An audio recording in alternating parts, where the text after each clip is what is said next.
हम जानते हैं वो अच्छी बात होती है, वो जल्दी से आदमी ग्रहण नहीं करता, लेकिन बुरी बात तुरंत ग्रहण कर लेता है और वो बुरी बात को अपना लेता है। और इस कारण से मेरे हिसाब से जो है वो आपकी जो है इसका अपराध की वृत्ति बढ़ती है। तो मूल रूप से अपने को इस बात पर ध्यान देने की जरूरत है कि हम इस जो आज का बढ़िया इंटरनेट का मीडिया युग है उसको बढ़ते हुए कैसे रोक सके और उसके हिसाब से कैसे काम कर सके। धन्यवाद। जैसा कि एक सवाल अजय जी ने रखा है कि अपराध जो है वो हमारे अवचेतन मन में पनपी हुई कुछ ऐसी गुच्छों का एक रूप होता है जो सामने प्रस्तुत होता है। साथ ही आपने कहा कि इंटरनेट पर रोक लगाकर हम किस तरह से अपराध पर रोक लगा सकते हैं, उनकी भावनाओं को कैसे, इसको कम करके हम कैसे लग सकते हैं। रोक तो लग ही नहीं सकते, बिल्कुल जायज बात है, लेकिन इंटरनेट के उपयोग को कम करके हम अपराध को कैसे रोक सकते हैं। इसी कड़ी में मेरा निवेदन रहेगा राजा राम जी स्वर्णकार साहब से कि वे अपने विचार रखें।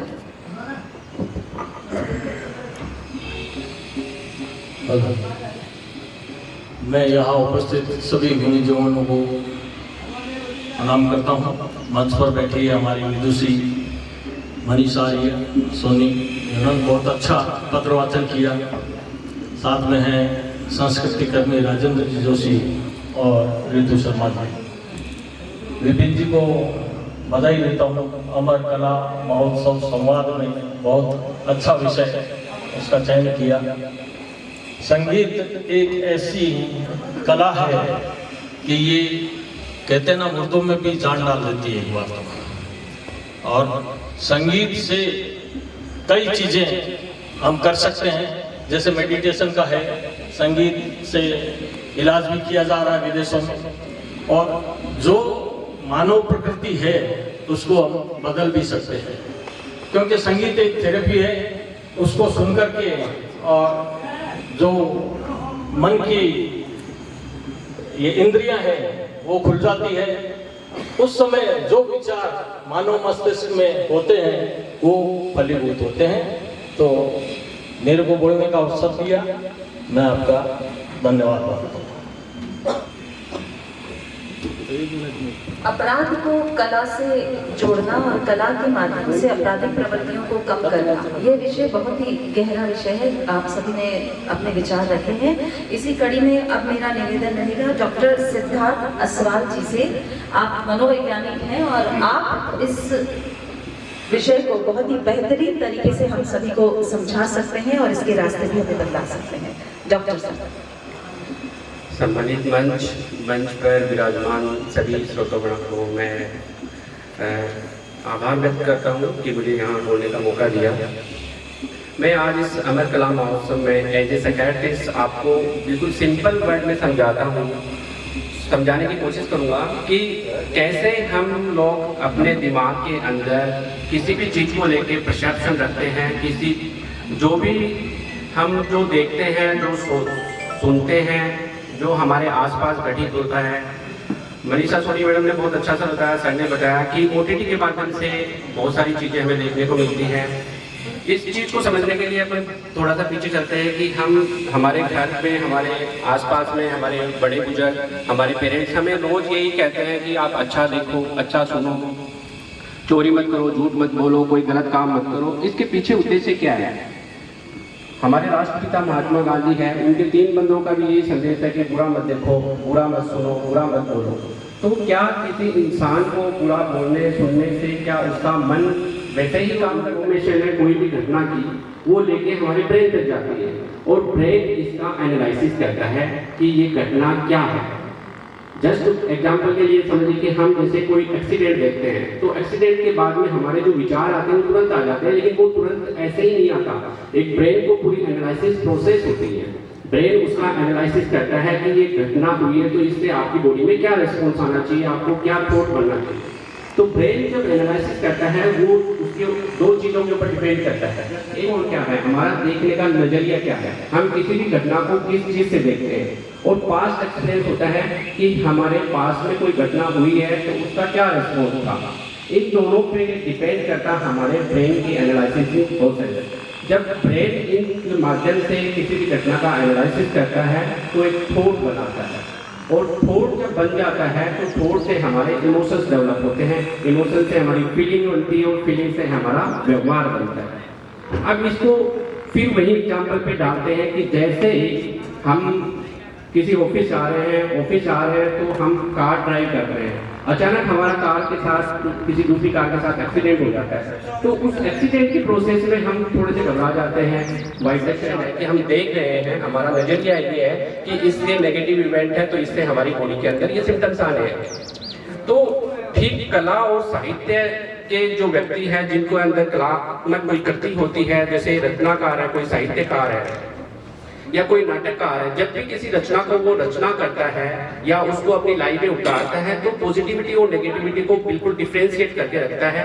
उसके माइंड के जो पार्ट, जो भी सर ने बताया था, हमारे माइंड के अंदर 3 पार्ट होते हैं, कॉन्शियस माइंड, सबकॉन्शियस माइंड और अनकॉन्शियस माइंड। जब कोई राइटर है, एक बुक लिखते हैं, अभी मैंने ये प्रस्थान बिंदु सर की एक बुक देखी है, कोई भी राइटर है वो कोई बुक को राइट करता है तो उसका कंक्लूजन निकालता है। कोई भी नाटककार है वो नाटक को संचालन करता है तो उसमें नेगेटिव एक बिंदु है, एक पॉजिटिव है, या नेगेटिव पर्सन है, पॉजिटिव पर्सन है, तो वो दोनों आपस में क्या करते हैं और फिर उसका लास्ट में क्या कंक्लूजन निकलता है, तो वो उसके माइंड के अंदर सब कुछ फिक्स होता है। इफेक्टिव इसलिए होती है क्योंकि अपने सबकॉन्शियस माइंड के अंदर, हमारे कॉन्शियस माइंड में जो चीजें हम लिखते हैं सबकॉन्शियस माइंड में वही स्टोर हो जाती है, और जो चीजें हमारी सबकॉन्शियस माइंड में स्टोर हो जाती है वो हमारी प्रकृति में, हमारी नेचर में, हमारे व्यवहार में, और ये कहिए कि वो शिद्दत से सारी चीजें होने लगती है।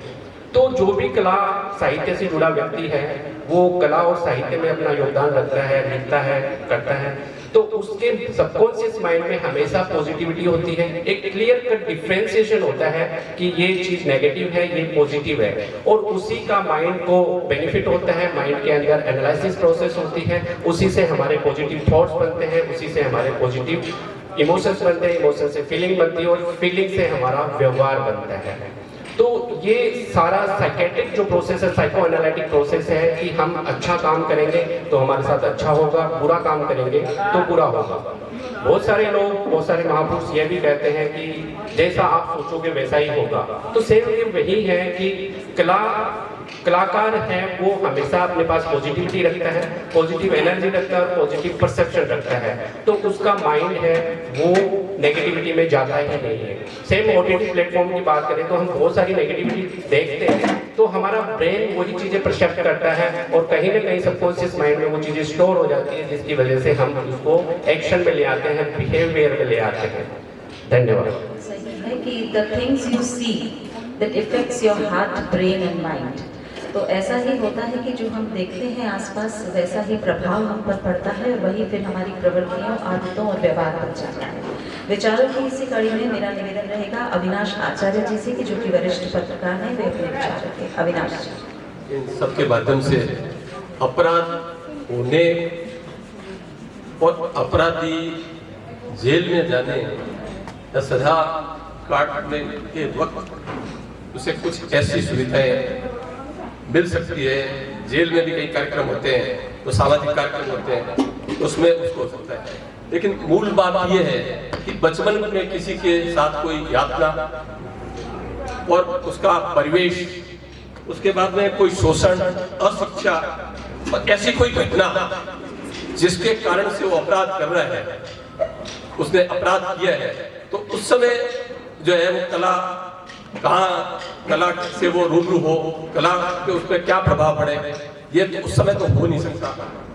दूसरा, सोशल मीडिया का दुरुपयोग, जैसे गुरुजी ने कहा कि सोशल मीडिया का जो दुरुपयोग हो रहा है, अगर सोशल मीडिया पे कुछ बच्चे जो दिन भर मतलब है कि फेसबुक, ट्विटर, ये इधर उधर जो देखते रहते हैं, उसमें संगीत में उसमें रुचि बहुत कम देखते हैं।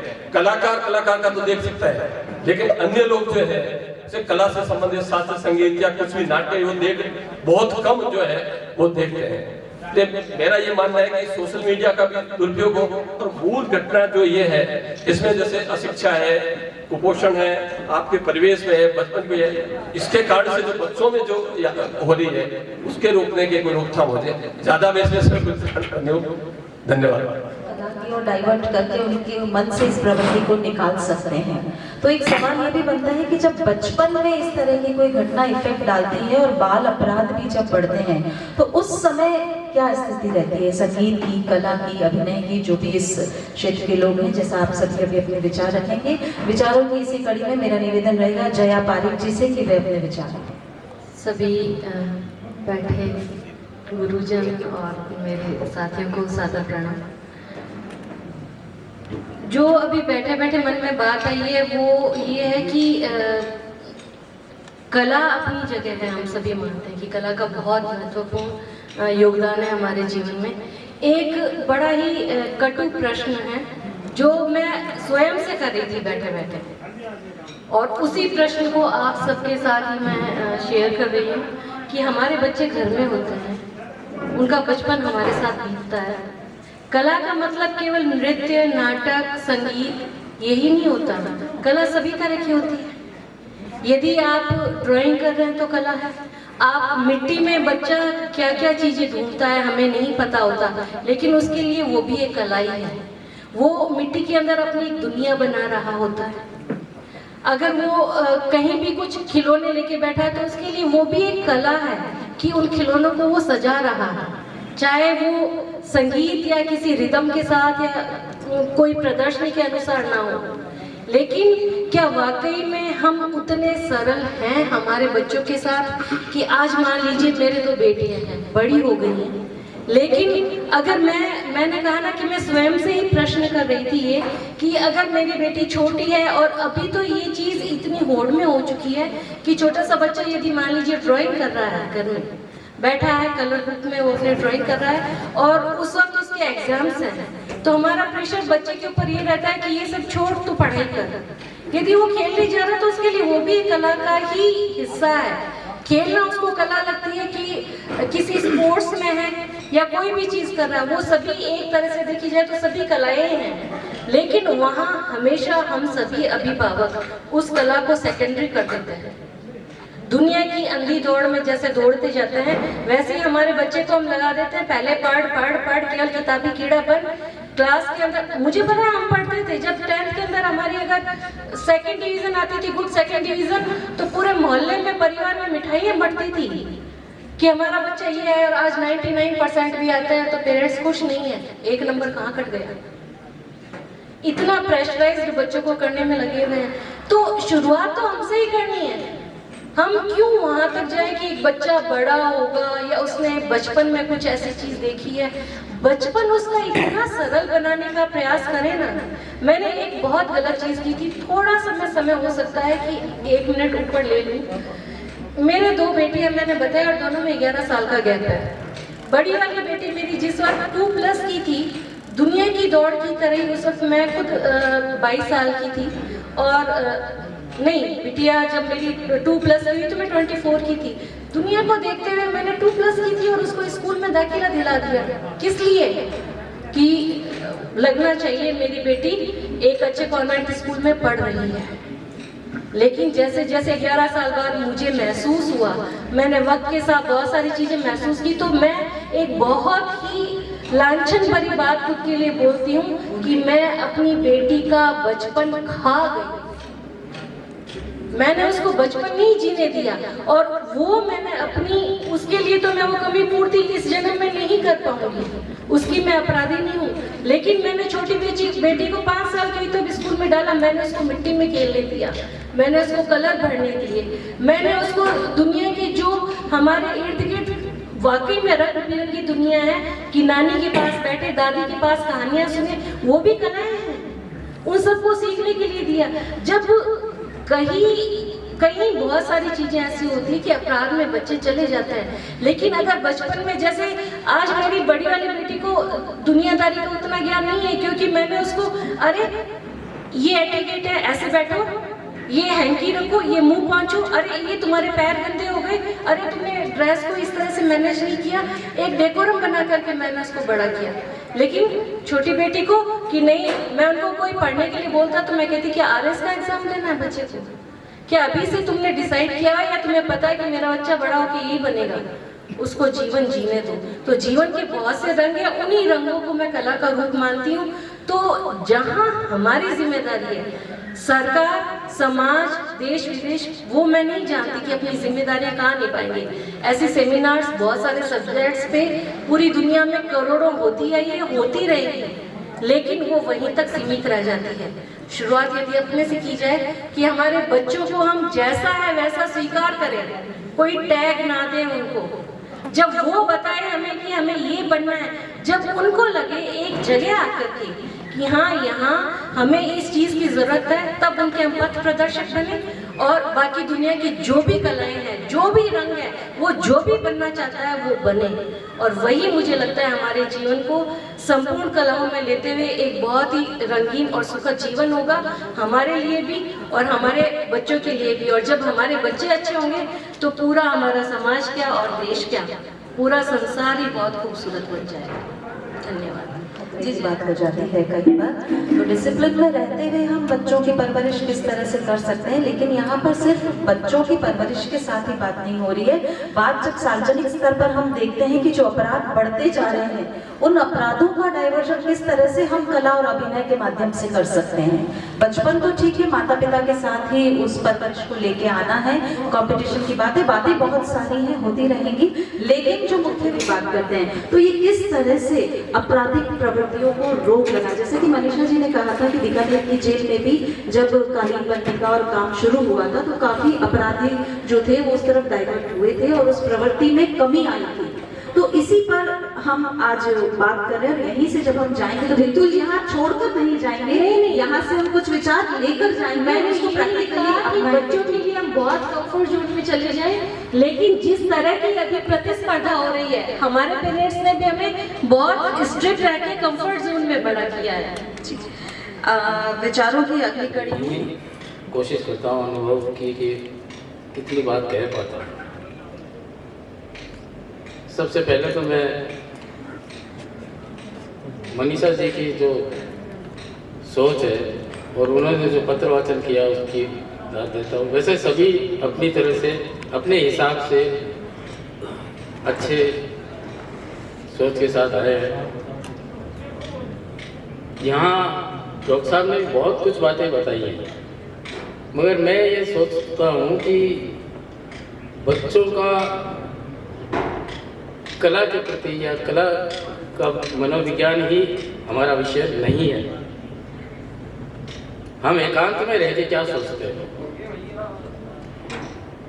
जब हम अकेले बैठे होते हैं तो किस कला की या किस बात को सोचते हैं जो कला की तरफ जाती है,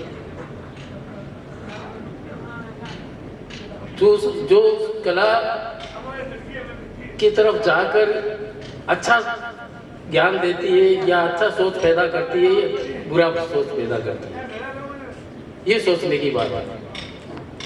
कला थिएटर करने वाला कला को सबसे पहले परखने की कोशिश करता है कि हम कला के जरिए आगे बढ़ें। कला अपने आप में अपराध बोध है। मेरी जिज्ञासा ये थी कि ये इतना अच्छा संवाद जिसका विषय चयन किया गया, ये आज तक कहीं देखने को नहीं मिला। इसलिए हम अपने आप को तलाश करें, उसके बाद में कला का सोचें। अमरचंद जी मेरे गुरु थे और वैसे तो जो भी मिले हैं सभी के गुरु होंगे, मगर मेरे एक विशेष गुरु थे। उन्होंने मुझे जो कुछ सिखाया वो बोल कर नहीं, प्रैक्टिकल करके दिखाया। इसलिए कला बोध के अंदर जाना है तो प्रैक्टिकल होना पहले पड़ेगा, उसके बाद जाना पड़ेगा। शुक्रिया। टीम अमर कला की महोत्सव की तरफ से मैं सबसे पहले आपका अभिनंदन और स्वागत करता हूं। और मेरा ये सौभाग्य है कि मैं अमरचंद जी का सबसे छोटा पुत्र हूं। और ये जो विषय है, ये विपिन भाई साहब ने जब मुझे बताया कि एक सेमिनार रखनी है, तो चूंकि मैं वर्तमान में प्रोसिक्यूशन ऑफिसर, अभियोजन अधिकारी के पद पे हूँ, और अपराध के इर्द गिर्द ही हम दिन भर रहते हैं। और ये मेरा सौभाग्य रहा कि मैं कला के इर्द गिर्द भी बहुत रहा। तो हमने डिस्कशन करके ये फाइनल किया। मैंने इनको कहा कि क्यों ना ये नया विषय रखा जाए, तो इन्होंने 1 मिनट में इसके ऊपर हाँ भर दी। तो ये विषय जो है वो चयन करने में हमें ज्यादा समय नहीं लगा था, क्योंकि मेरा अनुभव जो है वो दोनों फील्ड का रहा है।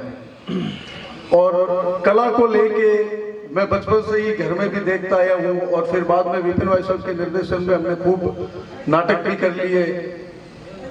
तो इस फील्ड में आने के बाद में जब मैं इस नौकरी में आया, तब मुझे ये एहसास हुआ कि कला जो है वो केवल अपराध को रोकने में नहीं, संपूर्ण जीवन के विकास में बहुत बड़ा योगदान देती है। और मैंने मेरी इस नौकरी में आने के बाद में इस चीज को बहुत करीब से देखा कि जो व्यक्ति किसी न किसी कला से जुड़े हुए हैं, वो निसंदेह एक सामान्य आदमी से अद्भुत योग्यता रखते हैं। तो ज्यादा तो मैं आपको क्या कहूं, लेकिन जो जया जी ने बात कही मैं उससे भी सहमत हूं कि क्यों ना हम इसकी शुरुआत जो है वो हमारे घर से ही, हमारे बच्चों से ही करें, क्योंकि बच्चा ही जाके बड़े होने का वेट क्यों करें। ये बात मैंने जब मेरा ये इस पोस्ट के ऊपर जब सिलेक्शन हुआ था, तो आरपीएससी में मुझे ऐसा ही सवाल पूछा गया था कि अपराध को रोकने के लिए हम अगर सजा के स्तर को बढ़ा दें तो आपकी क्या राय है। तो मैंने उस समय उनसे असहमति जाहिर करते हुए माफी मांगी थी। मैं साहब, अगर सजा को रोककर आप अपराध बढ़ाना चाहते हैं तो 302 के अंदर डेथ सेंटेंस का प्रोविजन है, लेकिन मर्डर तो खुलेआम कचहरी में हो रहे हैं, तो आप कहां रोक पाएंगे। तो उस समय मैंने उन्हें ये सुझाव दिया था कि सर, नैतिक शिक्षा के जरिए अगर हम बालक के मन में क्लास नर्सरी से लेके 12th तक अनिवार्य कर दें, जिसमें जो मनीषा जी ने बताया कि संगीत की शिक्षा अनिवार्य करके हम अपराध को रोक सकते हैं, तो क्यों ना वो नैतिक शिक्षा को पाठ बनाते हुए कला की विधाओं को स्कूलों में और अपने शिक्षा जगत के अंदर शामिल कर लिया जाए अनिवार्य विषय के रूप में। तो निसंदेह मेरा ये मानना है कि अपराध के अंदर कमी आ सकती है।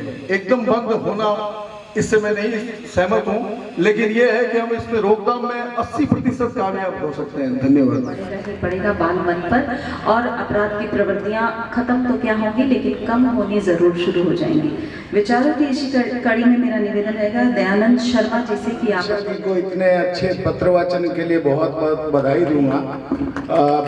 जैसा अभी संजीव जी ने कहा कि उनको बहुत कम समय में विपिन जी ने तय कर लिया कि अपराध, मनोविज्ञान एवं कला पर एक संवाद रखा जाना चाहिए, और मुझे बतलाते हुए थोड़ी हिचकिचाहट हो रही है कि इस विषय पर पत्र वाचन के लिए सर्वप्रथम विपिन जी ने मुझे आदेश दिया था, और मैंने कहा कि ना तो मैं अपराधियों के साथ कभी काम कर पाया हूँ और ना अपराधियों के बीच जरूर मैंने एक नाटक किया है। 1998 में मेरा एक स्ट्रीट प्ले था, देश बड़ा जग छोटा। देश बड़ा जग छोटा का मंचन हमने बीकानेर जेल में किया था, जो पुराना जेल का परिसर था उसमें, और वहाँ पर लगातार अनुराग के सुदेश व्यास जी के निर्देशन में उस नाटक का प्रदर्शन हो रहे थे। लगातार 38 शोज हुए, जिसमें एक शो जेल के लिए भी था। जेल में अपराधियों ने उस समय करगिल कॉन्फ्लिक्ट चल रहा था, तो उसमें देशभक्ति का उन लोगों में इतना जज्बा आया कि जेल के बाहर तक उनके अपराधियों के नारों की गूंज आ रही थी, भारत माता की जय और वगैरह वगैरह, बहुत भावुक हो गए थे। तो अपराधियों के बीच मेरा एक अनुभव है। मैं चाहता हूं कि अपराधियों के साथ भी ऐसा ईश्वर मुझे मौका दे कि उनके साथ मुझे नाटक करने का अवसर मिले, और उसके बाद हम लोग सोच सकते हैं। उसके बाद मैं इस स्थिति में होऊंगा कि मैं कह सकूंगा कि अपराधियों का हृदय परिवर्तन हो किया जा सकता है या नहीं। लेकिन बहरहाल एक मनीषा जी की एक बात मुझे इतनी अच्छी लगी कि श्री राम क्षत्रिय थे, वीर थे, मर्यादा पुरुषोत्तम थे, कला से उनका कोई बहुत गहरा लगाव नहीं रहा था, और रावण कला के इतने बड़े संरक्षक थे और कला में निपुण थे, और इतने गुणी होते हुए भी वो अपराधी हो गए, और श्री राम जी ने उस कलाकार का अंत करके अपराध को कम किया। तो अपराध कलाकार ही करे, और कला में कला को समझने के बाद अपराध कम हो जाएगा, ऐसी मिथ्या धारणा मेरे में नहीं है। हाँ, उनका हृदय परिवर्तन अपराधियों का किया जा सकता है, लेकिन अपराधियों की रोकथाम के लिए कला का इस्तेमाल हो। उनके पत्रवाचन से मुझे वो चीज निकालनी पड़ी, मुझे बहुत अच्छा लगा। मैं मनीषा जी को 3 मिनट हो गए। धन्यवाद। विषय ये है कि कला अपराध मनोविज्ञान एवं कला किस तरह से इसका जुड़ाव हो कि आपराधिक प्रवृत्तियों को कम किया जा सके। ये जैसा आपने कहा कि जरूरी नहीं है कि कलाकार अपराधी नहीं हो सकता, विषय ये नहीं है। विषय ये है कि कला के माध्यम से हम आपराधिक प्रवृत्तियों को कितना कम कर सकते हैं। इसी कड़ी में अब मेरा निवेदन है मंजू राकावत जी से कि वे अपने विचार। हम लोग कला तक पहुँच जाए तो शायद 100% तो नहीं, कम से कम 20% तो कुछ ना कुछ तो उसका रिजल्ट निकलेगा ही। क्योंकि कई बार ऐसा होता है कि शो देखने के बाद भी लोग कहते हैं कि चलो हमारा बच्चा अब थोड़ा संस्कारी हो रहा है, तो इस बात की खुशी होती है कि क्या हम थोड़ा सा कुछ कर पा रहे हैं।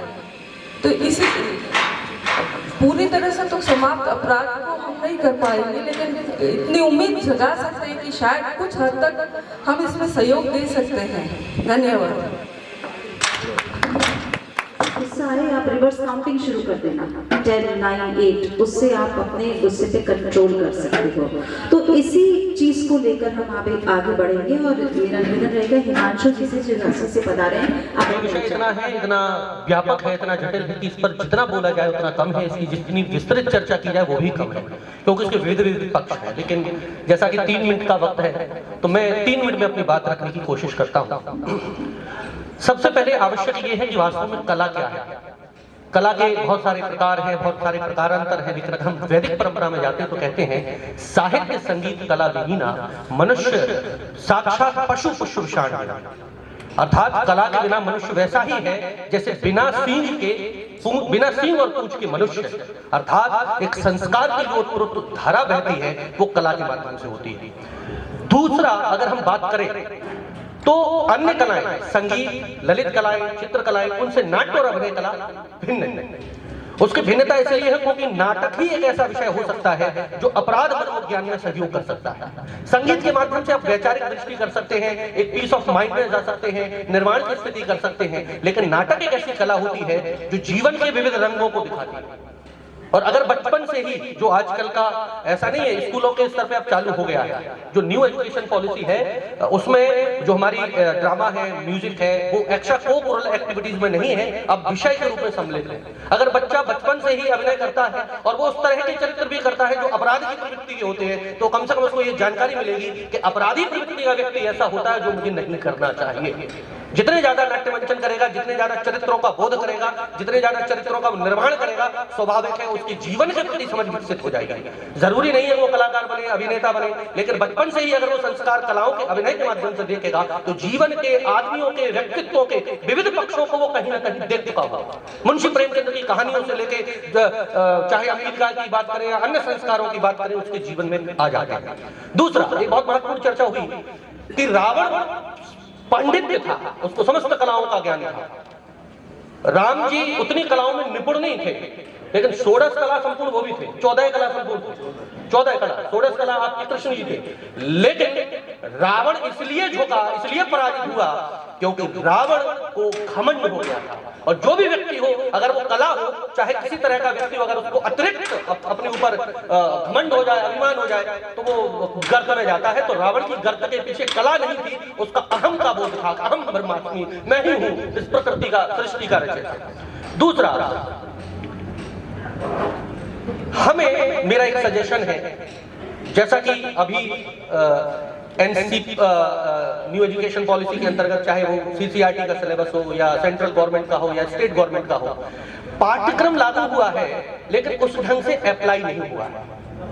हम देखें, अगर मैं मध्य प्रदेश से हूँ, बुंदेलखंड से हूँ, और अगर हम पूरे हिंदुस्तान का थोड़ा सा सर्वेक्षण करें तो महाराष्ट्र और बंगाल में बचपन से ही कलाओं का प्रशिक्षण अनिवार्य रूप से आ जाता है। तमिलनाडु में भी अनिवार्य रूप से आ जाता है। राजस्थान भी आपका काफी कुछ समृद्ध है लोक कलाओं के माध्यम से और संस्कारों में आ रहा है। कंपैरेटिवली हमारा बुंदेलखंड, मध्य प्रदेश और उत्तर प्रदेश का बेल्ट उस ढंग से राजनीतिक परिस्थितियों के कारण समृद्ध नहीं हुआ। हमें शासन पर यह दबाव बनाना होगा कि बचपन से ही, जैसे आपने संगीत शुरू कर दिया, संगीत के टीचर रख दिए, केंद्रीय विद्यालय में रख दिए, म्यूजिक के रख दिए, डांस के रख दिए, पेंटिंग के रख दिए, थिएटर के टीचर नहीं रखे।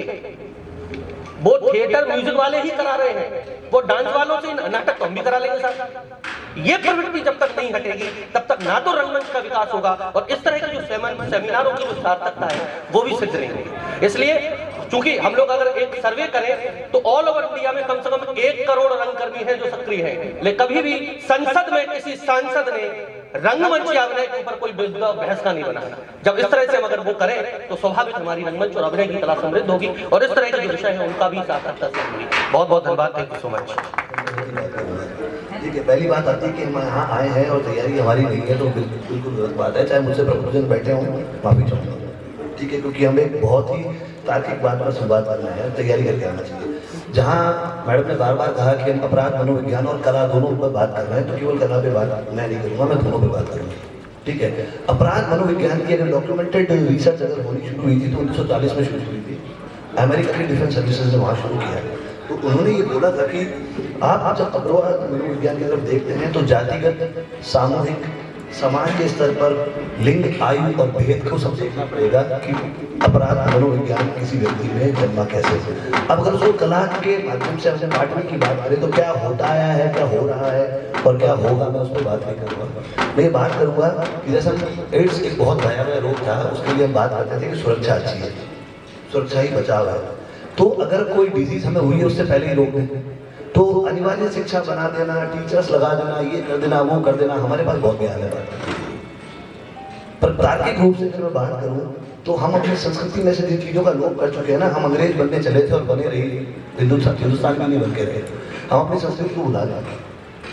हमारे मेले, हमारी गणगौर, हमारा रमत, ये भी तो कला से ही उपजा है ना, शास्त्रों ने इनको भी तो कला का ही मान दिया है। हमारी बच्चियां अब गणगौर की पूजा नहीं करती, रमतों में केवल बूढ़े लोग दिख रहे हैं पाटों पर, क्या ये कला से दूर नहीं हो रहे? फिर बात आई ओटीटी में जो देख रहा है, ओटीटी पे समाज वही देख रहा है जो समाज में घटित हो रहा है, इसलिए वहाँ से गलत मैसेज नहीं जाएगा। वो आज का मंचीय स्थान है, एक नया प्लेटफॉर्म है, कला को नया प्लेटफॉर्म दिया जा रहा है, तो ओटीटी में कोई गलती नहीं है, बनाने वालों में भी गलती नहीं है। हमें बच्चों को ये करवाना चाहिए। हम क्या कर रहे हैं? हम कितनी रमतों में जाते हैं साहब, हम कितने गणगौर के मेलों में जाते हैं, हम कितने हमारे लोक देवताओं के मेलों में जाते हैं, क्या ये कला से संबंधित नहीं है? वहाँ भजन प्रस्तुतियाँ नहीं होती, वहाँ अच्छे अच्छे वाणी गायक नहीं आते, हम रुकना ही नहीं चाहते। बीकानेर में बॉलीवुड का बहुत सुप्रसिद्ध गायक अगर आएगा, उसका कॉन्सर्ट होगा, हम अपने बच्चों को लेके जाएंगे। अगर हमारे शिवजी सुधार की वाणी गायकी हो रही है तो हम जाएंगे ना, बच्चे जाएंगे। अपराध मनोविज्ञान को रोकना है पे बात करनी है, और अगर बीज पड़ना ही ना बच्चे में हो कि अपराध का बीज ही ना पड़े, तो सबसे पहला जरूरी है कि हमारी संस्कृति में रची बसी जो कला है ना, उसके तरफ हम आकर्षित हो जाए। नाट्य, आपका ये जो नाट्य है, गायन है और बाकी जो वो शैलियाँ हैं जिनके लिए हमें प्रॉपर ट्रेनिंग लेनी पड़ेगी, उसकी बात बाद में करें। संस्कृति में रची बसी जो कला है, पहले उसको प्रिजर्व करना बहुत जरूरी है। धन्यवाद। बच्चों को संस्कारवान करें तो शायद हम इन प्रवृत्तियों पर रोक लगाने में बहुत आगे तक सफल हो पाएंगे।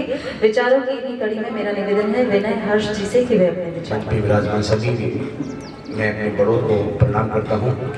आज का ये विषय वाकई में बहुत रोचक और अद्भुत है। इस विषय पर बात की जाए तो मैं कुछ बातें अपने मन से रखना चाहूँगा। एक संगत शब्द हम सभी सोचते हैं, उस संगत का बहुत बड़ा असर पड़ता है हमारे जीवन में, तो हमें संगत पर सुधार करनी होगी। और संगत का जो पहला पहलू है, जैसे कि मैडम ने बताया कि परिवार के बच्चों पर हम जो आजकल एक्स्ट्रा दबाव डालते हैं और हम उन्हें पुरानी संस्कृति के रूबरू ना करवाकर आधुनिक जिंदगी में जीने के लिए ज्यादा कहते हैं, क्योंकि आजकल बच्चे 99% में भी संतुष्ट नहीं हो पा रहे हैं। तो हमें उनको उन चीजों को फ्रीडम देनी होगी। कला बिल्कुल अपराध को रोकने में मेरा मानना है 100% सफल हो सकती है, क्योंकि कई अपराध ऐसे होते हैं जो सिर्फ आवेग में आकर और गुस्से में आकर किए जाते हैं। आप रिकॉर्ड निकाल के देख लीजिए। कुछ हिस्ट्री सिस्टर को मैं अलग कर दूं जो शायद नहीं अपराध के लिए हैं, बाकी 80% लोग एक गैर इरादन काम कर लेते हैं, बाद में उनको बहुत अफसोस भी होता है कि मुझसे ये गलती हो गई, और उनके बाद उनकी कला के माध्यम से उनके मन में परिवर्तन लाया जाए तो उनको कई बार मैं देखा है कि सजा भी कम कर दी जाती है। जेल के अंदर हम देखते हैं उनको इस तरह के जब हम वातावरण एनवायरनमेंट देते हैं, उनका व्यवहार अच्छा होता है तो उनकी सजा को भी कम कर दिया जाता है। तो बिल्कुल कला ऐसी चीज है, संगीत ऐसी चीज है जिसके द्वारा हम अपराधों को निश्चित रूप से कम कर सकते हैं। एक शब्द होता है शमशानी बैराग। हम जब यहाँ सेमिनार में भी हैं, शायद हमारे मन में काफी परिवर्तन आ रहा होगा, शायद यहाँ सेमिनार से जाने के बाद हम बातों को यहीं पर छोड़कर और ठंडे बस्ते में बंद करके चले जाएंगे।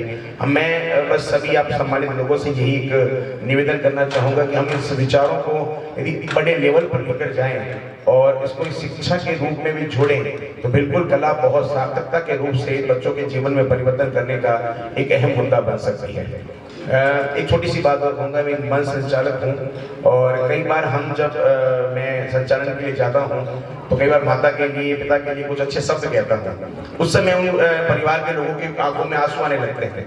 वो एक क्षणिक चीज है जो उनके मन में आई, फिर वो समय के बाद वापस उस मस्ती के माहौल में अपने आप को रंग लेते हैं। तो ये क्षणिक सेमिनारों के माध्यम से चीजों को दूर नहीं कर पाएंगे, बड़े स्तर पर लड़ना होगा। चलो एक जोत है, एक अलग हमने जगाई है आज के सेमिनार के माध्यम से, आने वाले समय में ये जोत एक अखंड जोत के रूप में काम करे ऐसी मैं आशा करता हूँ। और बिल्कुल कला अपराध को रोकने में मेरे दृष्टिकोण से काफी सफल होने वाली चीज है।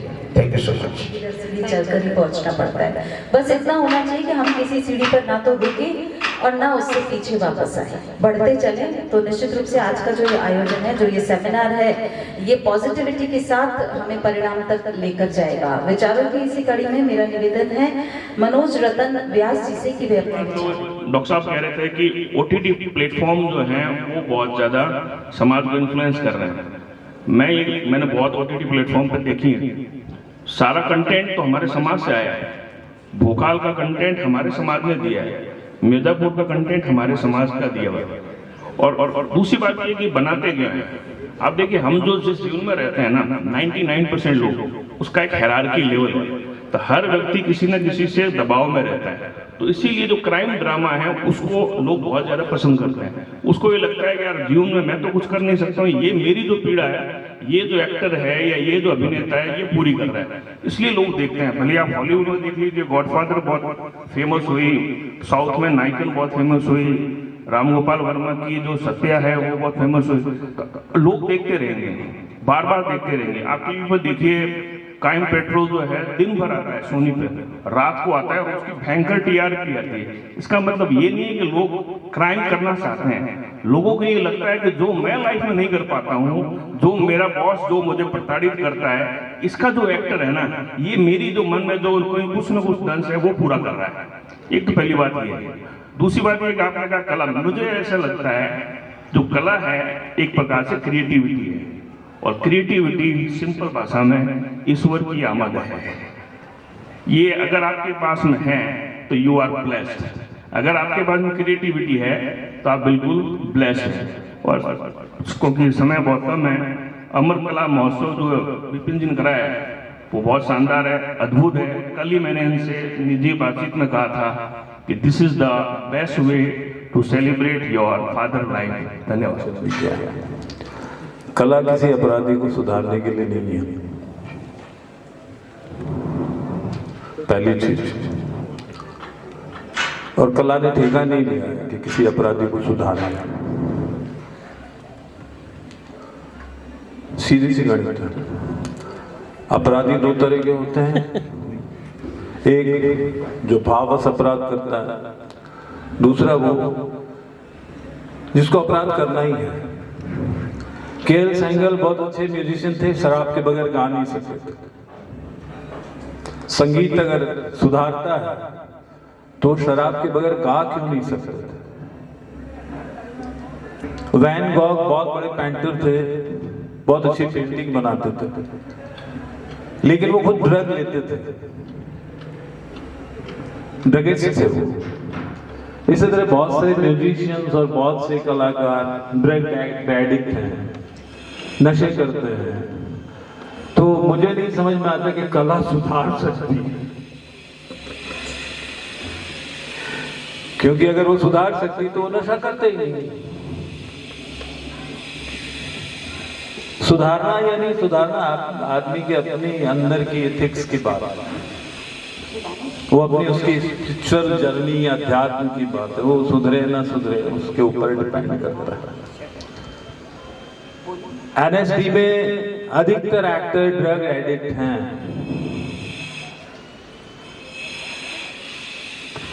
अधिकतर एक टीचर वहां क्लास में शराब की बोतल रख के, शराब का गिलास रख के बच्चों को पढ़ाते हैं। तो कला या संस्कृति किसी को सुधार सकती है? हो गया क्या? तो ये गलत परसेप्शन है, सोचने का गलत नजरिया है। सीधा सा परसेप्शन है, कला उसको एक सुधारने का रास्ता दे सकती है, उसका एक भूमिका हो सकती है, वो अपने आप को उस भूमिका में ले जा सकता है।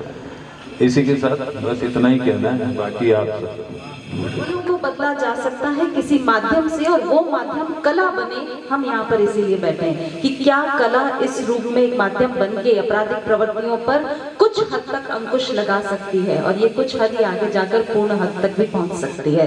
इसी कड़ी में मेरा निवेदन रहेगा हरीश बी शर्मा जी से कि वे अपने विचार रखें। कला बदलती है, और ये आपकी परिभाषा हो सकती है कि ड्रग लेने वाले, वो एक चीज अलग है। अगर कोई ड्रिंक लेके, ड्रिंक उसके लिए कोई अपराध नहीं है, अति कोई चीज का अपराध है, हाँ वो अपराध। इसलिए यहाँ प्रबुद्धन बैठे हैं, सारे विद्वान हैं, मैं इस बात से सहमत नहीं हूँ।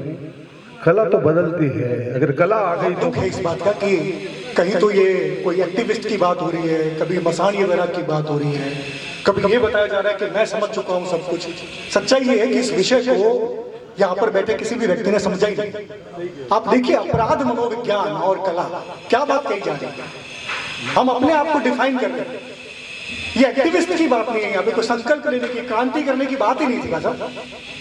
ये तो बात थी कि क्या हम समझ रहे हैं, क्या हम इस संगत में बैठने के काबिल भी हैं क्या।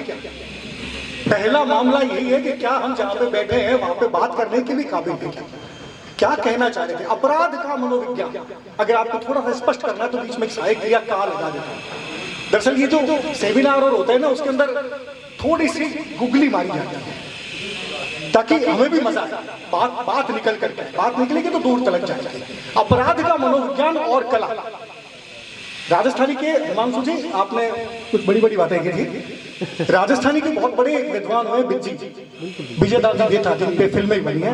उन्होंने कहा कि मैं रचनाकार नहीं होता तो शातिर अपराधी होता, हत्यारा होता। एक रचनाकार होने के नाते हमसे बड़ा हत्यारा, हमसे बड़ा क्रिमिनल कोई हो ही नहीं सकता। हम अपने गुस्से पे काबू नहीं रख पाते सर। अब कौन सी दुनिया की बात कर रहे हैं। यही अपराध का मनोविज्ञान है। और इसके साथ हम अपने कला प्रदर्शन के लिए किस तरह से एक आदर्श स्थापित कर पाते हैं। मैंने तो ये देखा है कि सामान्य व्यक्ति की तो बात नहीं करता, लेकिन जितने भी अपराधी बरामद हुए हैं वो कला प्रेमी हैं। वो पंकज उदास को सामने बिठाते हैं, खूब सारे पैसे देते हैं, सुना अब क्या कहोगे उसकी कला की। खैर बहुत अलग अलग तरह की बात है। मेरा मामला जो विषय की जो गहराई है उस तक जाने का था कि अपराध का मनोविज्ञान क्या होता है, क्यों कोई व्यक्ति अपराधी बनने के लिए प्रवृत्त होता है और उसमें कला उसकी सहायता कैसे है। अशोक जी हो सकता है जोशीवाड़ा में रहते हैं, आपके मोहल्ले के, किसी को भी शहर में नहीं घुसने देते, लेकिन चूंकि एक अच्छे निर्देशक हो गए तो उनको लगा नहीं सब साथ आए और नाटक करेंगे। बहुत सारे ऐसे हैं। तो ये कला किस तरह से हमारी सहायता करती है, इस विषय पे हमें बात करनी थी। कल का विषय भी मैं आपको अभी से कह देता हूँ, तभी बोलना जब आप विषय को समझ ले। दयानंद जी पत्रवाचन करने वाले, नाटक और संगीत इतना खोल दिया, नाटक संगीत में जरूरी है। नहीं, ये विषय नहीं कह रहे। नाटक के बगैर संगीत नहीं है, संगीत के बगैर नाटक नहीं है, ऐसी बात कुछ भी नहीं कह रहा है। कल के विषय पर भी थोड़ा ध्यान रखना। मेरा निवेदन सिर्फ ये है कि अमर कला महोत्सव का जो प्रयोजन था वो यही है कि इस संगत में आकर के जब हम बैठे हैं तो खाली अपनी अपनी बफार नहीं निकाले, विषय को जरूर समझें। अगर हम विषय को समझ लेंगे तो हमें समझ में आ जाएगा कि बात कहनी क्या थी। बहुत दूर निकल गए इस विषय से। इसके लिए मुझे लगता है हमें आना पड़ेगा दुनिया में दोबारा, एक बार फिर इस विषय पर हम कभी बैठेंगे और फिर से अपन चर्चा करेंगे। निश्चित रूप से इसी संकट में से अपन कोई एक नई बात निकाल पाएंगे। धन्यवाद। लेकिन मैं ये कह सकता हूं कि आपके जो ये विचार हैं उन्होंने एक मंथन की गुंजाइश पैदा कर दी। मंथन शुरू नहीं हुआ, देवासुर संग्राम भी होगा, मंथन भी होगा, जहर भी निकलेगा, कहीं से मोहिनी को भी आना पड़ेगा, कई चीजें होनी है, लेकिन एक मंथन के अवसर आपने पैदा किए हैं, उसके लिए बहुत बहुत आभार, शुक्रिया। इस विषय को भी आगे तक ले जा सके। मेरा निवेदन रहेगा हिमानी शर्मा जैसे कि वे अपने विचार रखें। और मैंने विधिक प्राधिकरण के तहत कई बार बच्चों की ऐसी क्लासेस ली हैं जिसमें कि मैंने बाल मनोविज्ञान के ऊपर भी काम किया है, जिनमें कई अपराधी बच्चों को के साथ रहने का भी अवसर मिला है जो अनायास ही अपराध कर देते हैं। उन्हें भी पता नहीं चलता, कुछ क्षण निकलने के बाद में वो कहते हैं मैडम कैसे हो गया हमें नहीं मालूम। ये एक क्षणिक घटना होती है। ये अंदर का वो जो बफार बोल रहे हैं आप लोग वही है कि जिसको हम दबी हुई भावनाएं, दबी कुचली भावनाएं, चाहे वो नृत्य हो, चाहे वो चित्रकला हो, चाहे वो मूर्ति कला हो, चाहे वो नाट्य कला हो, ये सब जीवन सिखाने वाली कलाएं हैं। और इन कलाओं के माध्यम से वो दबी हुई भावनाएं बाहर आती हैं। और वो दबी हुई भावनाएं अगर पॉजिटिव रूप में बाहर नहीं आएगी तो नेगेटिव रूप में बाहर आएगी। बेसिकली बात है अंदर की कुंठा, अंदर की भावनाओं को बाहर निकालना। एक बच्चा जैसे कि अभी यहाँ पे राजेंद्र जी जोशी जी सर बैठे हैं, वो साक्षरता से जुड़े हुए हैं। मैं उनके सामने खुद को बोलते हुए बहुत छोटा समझती हूँ, लेकिन वो बाल मनोविज्ञान जो जैसे ही बच्चा 12 से 15 साल की उम्र में आता है, अपराध वहीं जन्म लेता है। उस समय पहली बार अंकुरण होता है अपराध का उसके मन में, जिसमें कि वो किसी साथी का सर फोड़ देता है, या उसको सिगरेट पीने की लत लग जाती है, या फिर उसको और भी कोई ड्रग्स वगैरह की आदत पड़ जाती है। ऐसे समय में सबसे पहले जो व्यक्ति को संभाल सकता है वो होती है माँ, और दूसरा होता है गुरु। और यही इस सृष्टि के निर्माता हैं दोनों। और अगर माँ और टीचर दोनों मिलके बच्चे को उस समय संभाल लें, सिर्फ उस समय गिरने से बचा लेंगे, तो मैं नहीं मानती कि कोई भी व्यक्ति क्रिमिनल बनेगा। और हर क्रिमिनल व्यक्ति के पीछे उसके अंदर की एक स्टोरी है, जो दबी हुई भावना है। अगर वो डांस कर लेगा तो वो 5 मिनट में भूल जाएगा। वो जो मैडम बता रही थी कि तुम 10 तक गिनती बोल लो उल्टा, 10, 9, 8, 7, 6, ये एक होता है आपको ध्यान भटकाना, और यही कला करती है। अगर आपने 15 मिनट कोई अच्छा सा गाना गुनगुना लिया तो आप पड़ोसी से झगड़ा करना भूल जाते हो। तो मेरा आप लोगों से निवेदन है, मैं इस क्षेत्र में इतनी ज़्यादा पारंगत नहीं हूँ, लेकिन हम उस जगह को पकड़े कि जहाँ से रूट निकल रही है, और अगर हमने रूट में अगर सुधार कर लिया, उसमें पोषण अच्छा मिल गया, तो नेचुरली फल बहुत अच्छे आएंगे। आप सबका धन्यवाद मुझे सुनने के लिए। सब्जेक्ट की तरफ जाएं तो है अपराध विज्ञान, अपराध मनोविज्ञान एवं कला।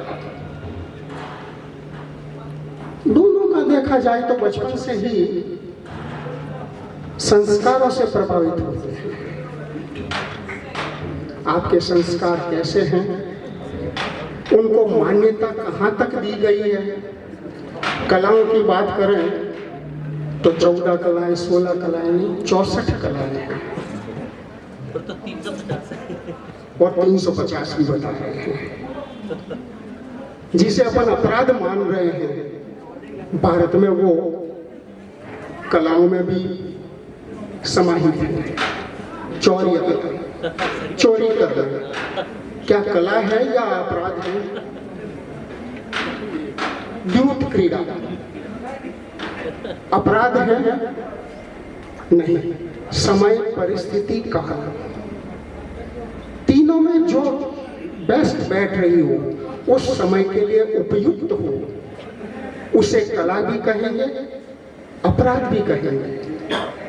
शराब पीना पश्चिमी सभ्यता में किसी भी प्रकार से हेय दृष्टि से नहीं देखा जाता, लेकिन भारत में हेय दृष्टि से देखा जाता है। तो अपराध का विभाजन भी अपन लोग ही कर रहे हैं, कला का विभाजन भी अपन लोग कर रहे हैं।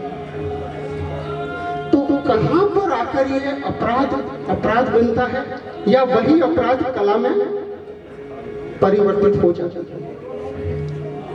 हमारे यहाँ का समय, परिस्थिति, काल चूंकि देवताओं से, ऋषियों, मुनियों से माना जा रहा है, इसीलिए हम अपन जो वेदों में लिखित है उनको न तो अपन अपराध कह सकते हैं और न कला कह सकते हैं, क्योंकि ये दोनों में समावेशित है।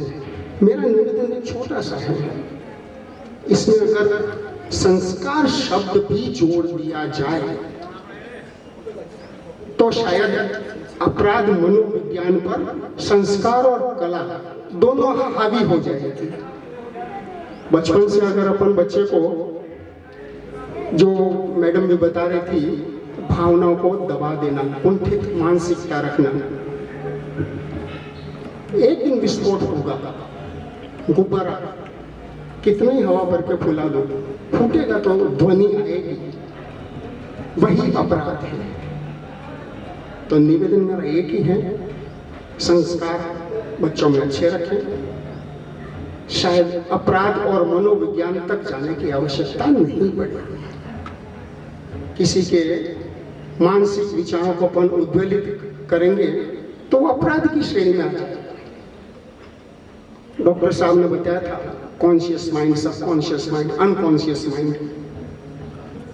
वाकई इन सब का विश्लेषण करने के लिए आपको कॉन्शियस माइंड में जो चीजें हैं उसको सबकॉन्शियस माइंड में स्टोर होए, उसके लिए तो प्रवृत्त करना ही पड़ेगा, संस्कार कैसे देने पड़ेंगे, तभी वो सबकॉन्शियस माइंड में स्टोर होगी।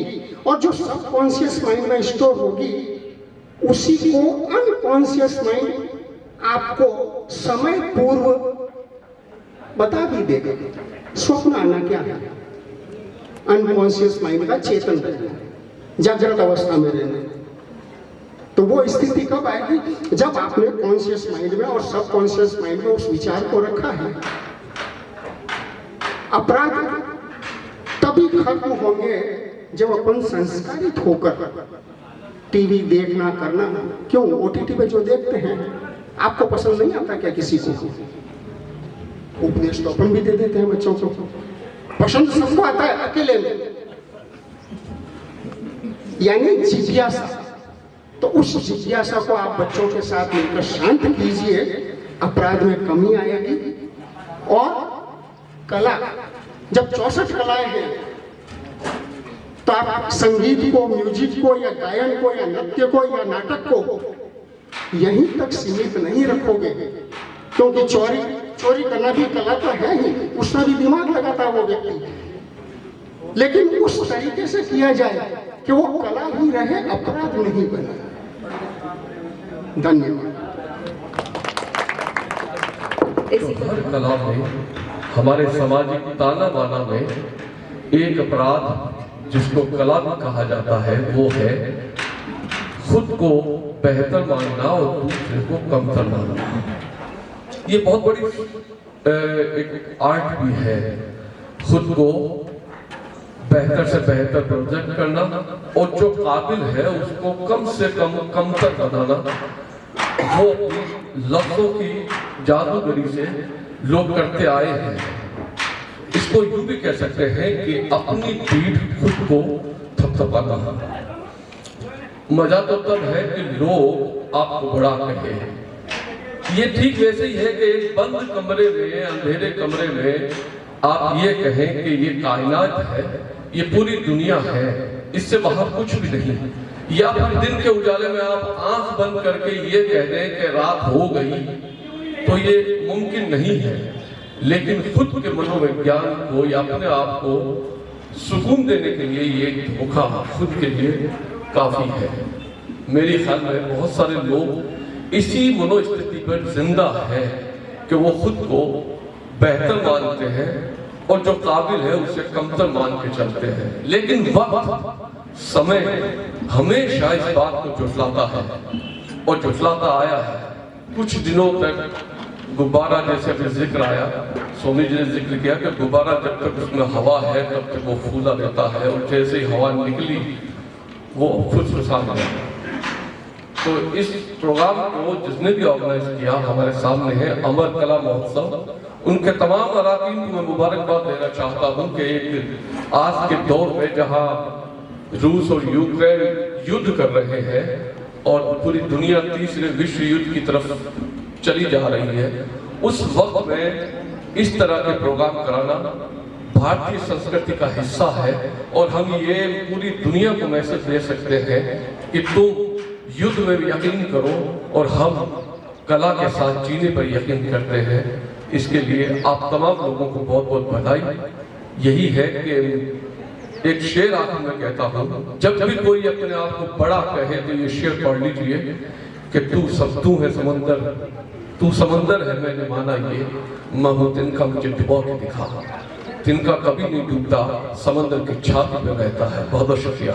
जैसे अमर कला महोत्सव तो अपने ये जो लोगो बना हुआ है, जो मेरे रिश्ते में नाना जी लगते हैं उनका, तो अपने ये लोगो माइंड में चलता रहेगा जब ये महोत्सव 7 तारीख के बाद में होता भी। तो अपराध को रोकने के लिए ये है जो इस तरह से महोत्सव हो रहे हैं, उनको ज्यादा से ज्यादा हर महीने ऐसे ऑर्गेनाइज किया जाए, तो जो चलता रहेगा माइंड में उसी से हर एक चीज रुकेगी। जैसे आपने बताया भाई साहब ने कि क्राइम पेट्रोल वो 24 आवर्स चलता रहता है, तो फिर उसके कारण वो माइंड में वही दिखता रहता है। तो अब उनको रोकने के लिए कि उनको हटा के कुछ ऐसा किया जाए जिससे वो अपना बंद हो। जैसे संगीत है, संगीत ही चलता जाए तो उससे वो रोका जा सकता है। तो बस ये कहना चाहूंगा कि हमने 24 आवर्स जो पर्यावरण में जो दिखेगा ना वही अपने करेंगे। तो इस अपराध को कम करने के लिए गए हमने जो मीडिया है उनमें ऐसे हटाया जा सकता और ऐसे कला महोत्सव का ही प्रचार प्रसार किया। धन्यवाद।